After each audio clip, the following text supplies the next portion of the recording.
I took my feelings out, I put my mind in it. Just keep on hustling, I see you try and get it. You couldn't rush greatness, I took my time with it. All these niggas try and smoke, all my niggas try and deal it. Fuck a horoscope, dollar sign, the only sign. I got that work, I put in work, we call that overtime. You keep on telling us you solid, but we know you lying. You can't hang with the gang, boy, you know you tried it. I took my feelings out, I put my mind in it. Just keep on hustling, I see you try and get it. I'm officially kicking off the vlog. I've been in Pittsburgh for like a couple hours. I've been here since like noon, but low-key I had to go take me a little nap because I came straight from work. I just pulled up outside the function.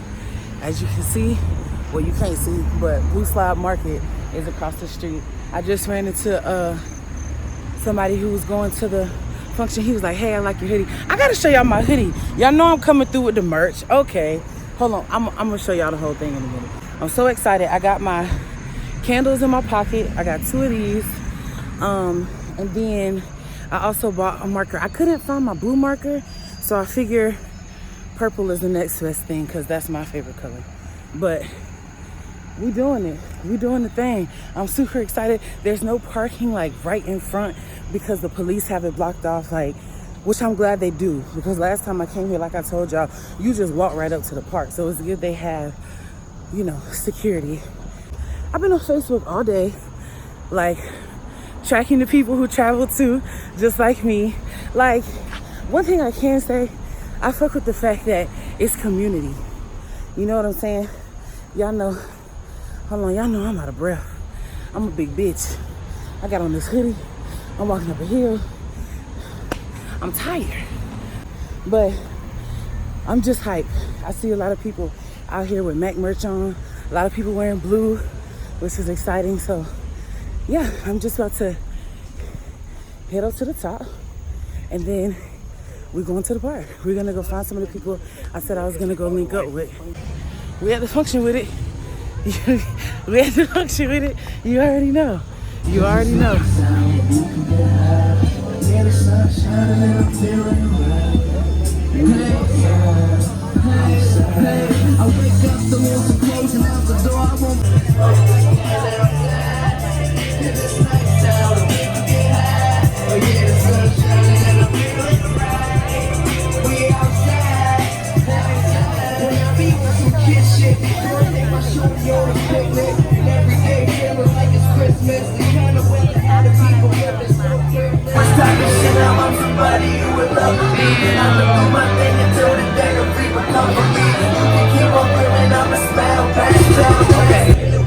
Quick update. I don't feel as awkward as I thought I was gonna feel because I told you I can't. Well, I don't think I told you I came by myself.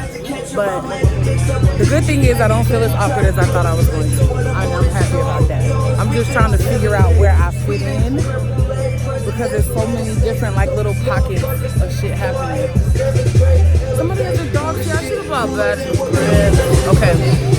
First of all, she's live painting this and it looks really good. I'm gonna try and get a close up of it later. But the function is lit. Y'all, it's like an actual factual party. There's a house party. Hey! There's a, look at me on the sidelines talking about hey, but look, it's a house party tonight. Wait a minute. Excuse me.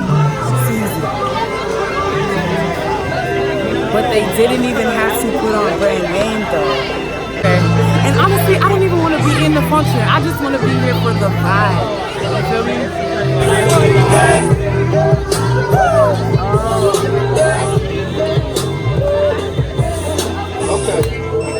Okay. Yeah. In between head and name. Black diamonds finna go to hell for my chain. A piece fitted on my head, though. Everyone who sell me drugs, don't mix it with that bullshit. I'm holding out the 2027 club.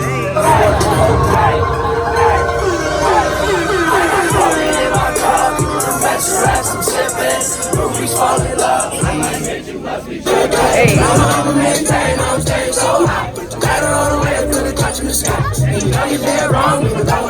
All I wanna do is free your mind. Okay. Okay. Okay. Oh,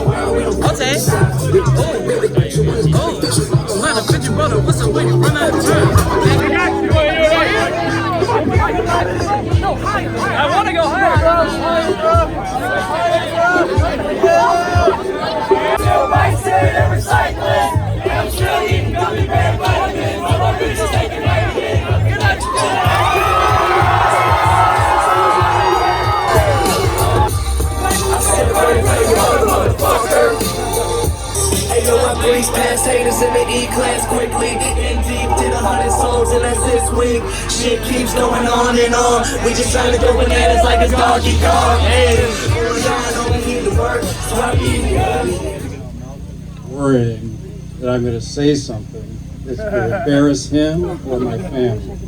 So I'm going to try to avoid that and keep it as short as possible.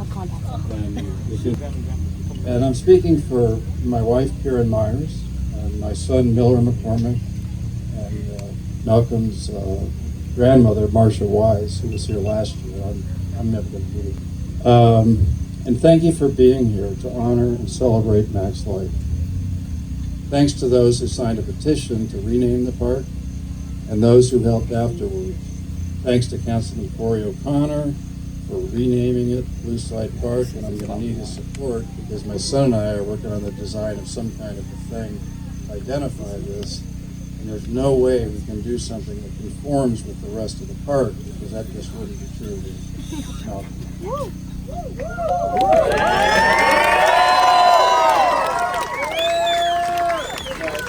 Corey O'Connor, the councilman, happened to be Malcolm's coach when he played baseball right across the way of that baseball club.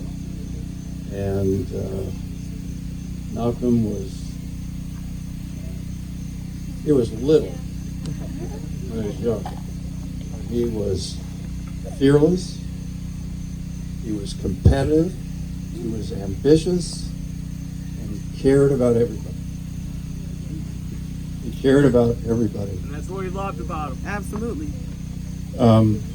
He was a proud Pittsburgh who loved the city of Pittsburgh, the sports teams, especially his beloved Steelers. And he remained loyal to his friends that helped him on his way. He was always loving and kind to others.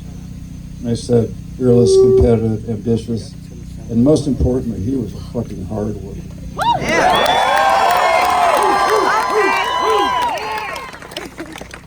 I want to mention some names some of you may recognize, and some of you may not, but I want to recognize them. Malcolm started out rapping when he was 14. He started playing the piano when he was 6, and he really started rapping when he was 6. There's one other thing I forgot to mention. When he was 3 years old, my wife, who's a photographer, took a picture of him with a thermometer in his mouth for UPMC. And that picture appeared on a huge billboard all around the city, including a billboard as you came into the city of Pittsburgh. And when he saw that, I mean, he knew and we knew that there was going to be something special. And the people that he started working with when he was 14, really, is Q, Quentin Cuff, Jimmy Merton, 3J. I might add, 3J was the guy, and Quentin and everybody, that put together these videos made in the backyard or whatever, and got his music online. So without 3J, I'm not sure where he'd be, but this combination of help from others, and a fair amount of luck, and he decided that that's what he was going to do when he was 15, period. I would take him out on the porch and say, Malcolm, you got to have a plan B.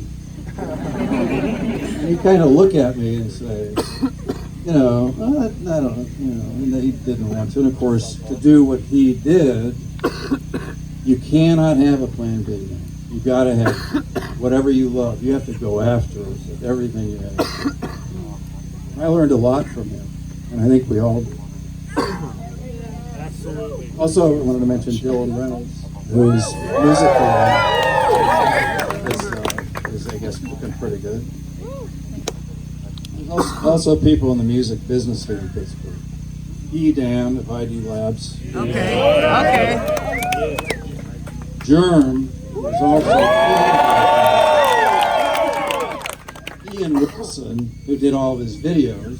And I have to say Benji Grimberg, who was his first manager and his first label. He had amazing people that helped him. And the people he loved the most, I think, were the musicians that he worked with. Like Vince Staples, Thundercat, Anderson .Paak, SZA, Tyler the Creator, Hannah and Christian of Group Love. And if you haven't heard of Group Love, check them out. Group Love. They became the closest of friends.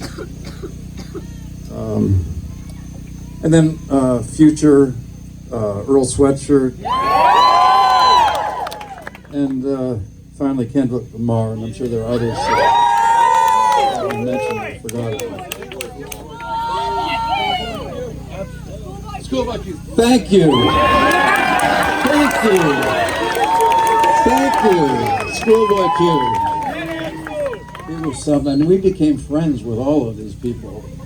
And some of them we remain friends with to this day. And it's wonderful to have those people in our lives. Frank Fontana. French Fontana. Well, French Fontana was a fucking asshole.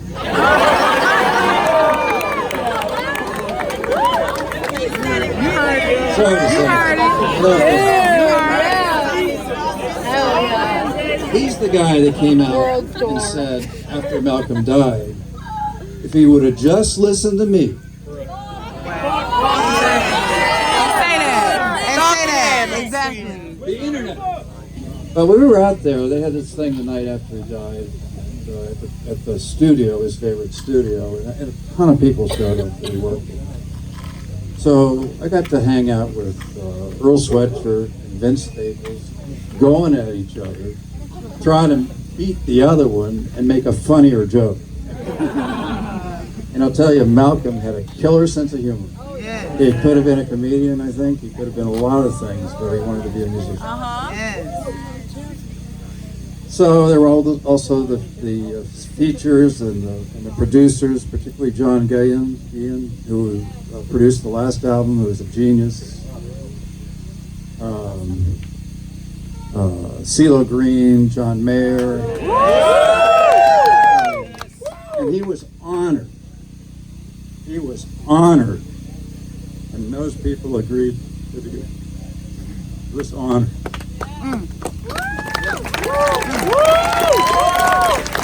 So,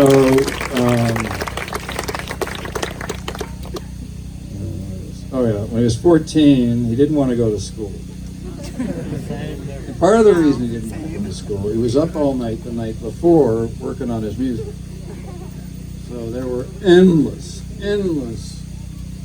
difficulty in the morning with his mom and him trying to get him to school. Thank God he graduated from high school, but without her help, it never would have happened. One other story about Malcolm, and I don't know if you may have heard about this, but he was in a restaurant, and he'd go to some really nice restaurants, and he'd usually invite a lot of friends. There'd usually be 10 people there. We ordered way more food than anybody could eat, and they were nice restaurants. And this one night, there was a waiter that was working there. There was a new waiter, I think. And he was late with the food and forgot to do this and this and this, instead of being a typical white old asshole. Malcolm talked to him gently about how he could become a better waiter. And that's the way he was. He would try to help anybody that could.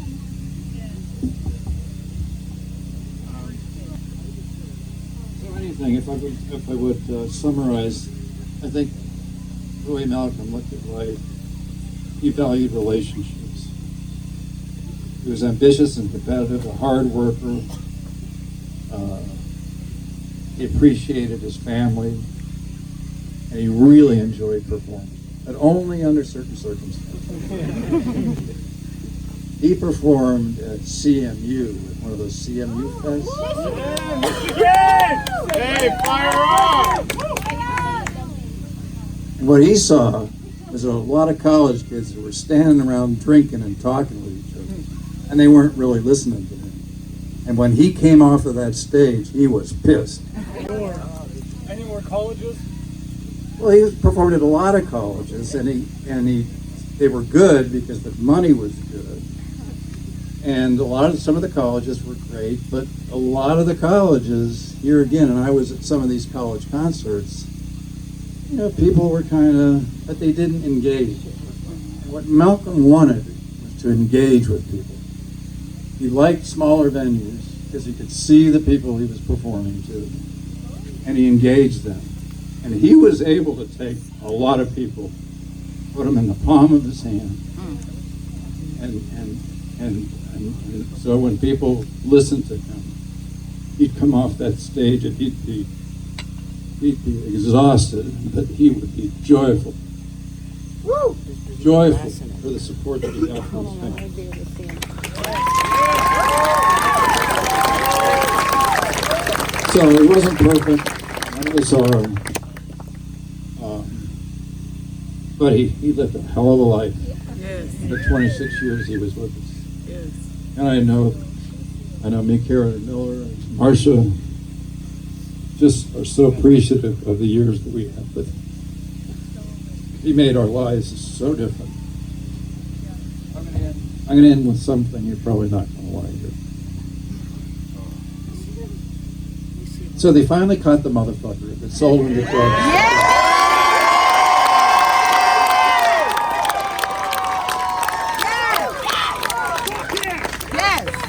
And we find some comfort in that. Absolutely. And many of us were young, including me, experimenting with drugs. But it's a different fucking world out there. And all it takes is a little stone, a little tiny stone of fentanyl and cocaine, and you're dead. Drugs are being laced with fentanyl, all kinds of drugs. And the one thing I would say to you is don't take the risk. It's just not worth it. It's just not worth it. So thank you very much.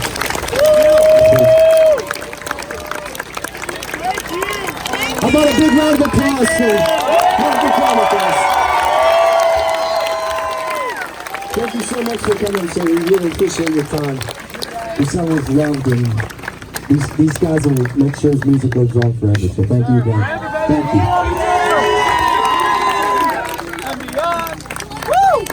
you.